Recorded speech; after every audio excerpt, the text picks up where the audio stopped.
Hoje, nós iremos falar sobre as integrais triplas em coordenadas esféricas.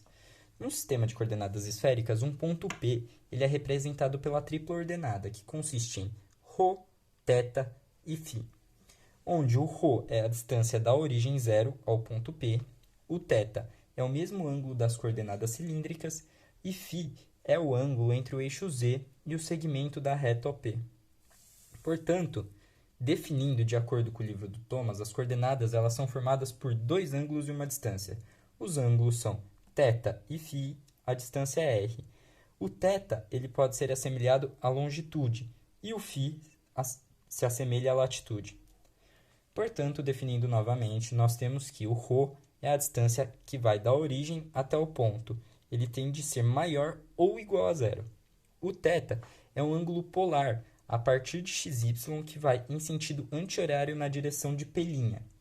θ tem de ser maior ou igual a zero e menor que 2π. Como dito anteriormente, ele se assemelha à longitude. E o φ é o ângulo a partir do eixo Z positivo que vai na direção de P. φ tem que ser maior ou igual a zero e menor ou igual a π. Como dito também anteriormente, ele se assemelha à latitude. Aqui nós temos um desenho para que fique mais claro o entendimento, onde nós podemos perceber que o R indica o comprimento da linha radial. O θ é o ângulo ao redor do eixo Z. Especificamente, se você projetar a linha radial sobre o plano XY, θ será o ângulo que essa linha forma com o eixo X. E o φ, que está aqui, indica o ângulo entre a linha radial e o eixo Z. Nesta parte do vídeo, nós estudaremos a relação entre coordenadas cartesianas e as coordenadas esféricas. Para deixar mais simples e mais fácil de entender, eu já deixei desenhado esse gráfico composto por x, y, z e um ponto qualquer P, onde ele é composto por x, y, z também. A primeira coisa que eu fiz foi traçar a reta que vem da origem até P. Isso é chamado de ρ, que seria a distância. Em seguida, eu projetei esse ponto P no eixo XY, para obtermos o P'. Aqui seria dizer que z é igual a zero, né, por ele estar nesse plano. E por que eu fiz isso? Para poder obter essa reta aqui, que chamamos de raio polar. No caso, esse raio polar é o mesmo que encontramos aqui, ao ligar Z a P. Em seguida, o que eu fiz? Eu coloquei os ângulos de θ e φ, e por fim eu tracei aqui, nessa linha tracejada, para ficar mais fácil de entender onde obteremos os triângulos para conseguir seguir com as relações. A primeira coisa que eu fiz aqui foi colocar que esse vai ser o triângulo 1 e esse vai ser o triângulo 2. Em seguida eu vou falar do que eles são compostos. Para ficar mais fácil agora, eu vou falar primeiramente do triângulo 1. O triângulo 1, como podemos observar aqui em cima, é um triângulo retângulo, onde ele é composto do ângulo θ, da hipotenusa que seria o R, e dos catetos x e y. Agora, através de relações trigonométricas, vamos achar o valor de x e de y. Sabemos que o cosseno do θ é igual ao cateto adjacente sobre a hipotenusa, onde x sobre r. Logo, x é igual a cosseno de θ, é r cosseno θ, me desculpe, e o y, partindo do mesmo princípio, seria r seno θ. Agora, iremos ter que utilizar o segundo triângulo, que se encontra aqui. É necessário isso para achar tanto o z quanto o r, para podermos substituir aqui em cima no y e no x. Nesse aqui é um pouco diferente, já que o ângulo é φ, a hipotenusa é o ρ, e agora as adjacentes, os catetos são r e z. Com isso, vamos partir de novo das relações trigonométricas usando o cosseno e o seno, onde colocaremos z sobre o ρ para achar o cosseno de φ, onde z é igual a ρ vezes cosseno φ, e utilizando o seno para achar que r é igual a ρ seno φ. Por fim, é muito simples, é só substituir no r e obteremos a resposta. Logo, x pode ser escrito também como r cosseno θ, ou seja, ρ seno φ cosseno θ.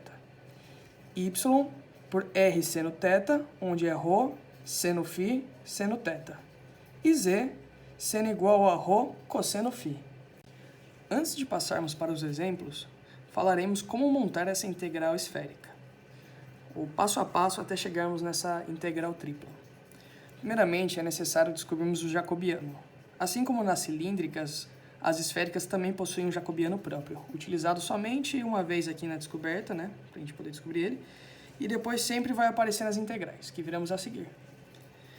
Para descobrirmos, precisamos fazer uma matriz, no caso quadrada 3×3, onde utilizaremos o valor da derivada de x, y, z, pelos valores de ρ, φ e θ.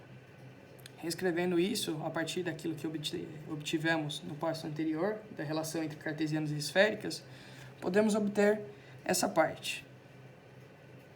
E resolvendo essa matriz, temos o determinante, que no caso, o determinante seria o nosso valor jacobiano, seria ρ² seno φ.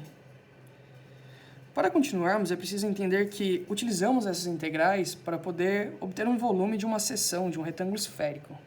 No caso, eu tentei desenhar aqui da melhor forma possível para vocês poderem entender. É como se fosse uma seção retangular de uma esfera. E é o que utilizaremos para calcular esse volume. No caso, podemos observar que aqui temos um ΔΦ, um Δθ e um Δρ. Com isso, podemos reescrever isso através de volume igual ao valor jacobiano vezes o Δρ, ΔΦ e o Δθ. Reescrevendo isso para podermos aplicar depois na integral, obtemos a derivada de V é igual ao valor jacobiano novamente sobre dρ, dφ, dθ. Por fim, só para finalizar e poder entender melhor, esse seria basicamente o formato padrão de toda a integral tripla de esféricas. Aqui obtemos a integral tripla, onde o elemento pode variar de acordo com o exercício que está sendo proposto. Aqui temos uma função em relação a ρ, θ e φ, vezes esse valor jacobiano, que obtivemos aqui em cima, por dρ, dφ, dθ. Exatamente o que seria a derivada do volume. Então, é uma integral de uma função pelo volume. Então, como explicado anteriormente pelo Pedro, agora irei demonstrar um exemplo aplicando tudo que ele nos ensinou. O exemplo é o seguinte: use a integral tripla para calcular o volume da esfera de raio R. Considerando a esfera E de raio R e centro na origem, nós temos que V é igual ao volume da esfera, que é igual à integral tripla de dx, dy e dz. Nós iremos utilizar as coordenadas esféricas, então nós devemos considerar esse seguinte conjunto. Ρ tem de ser maior ou igual a zero e menor ou igual a R.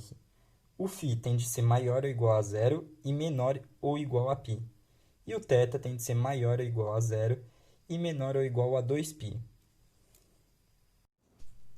Dessa forma, nós temos que V é igual à integral, que vai de 0 a 2π, a integral de 0 a π e a integral de 0 a r de ρ² seno de φ, dρ, dφ, dθ.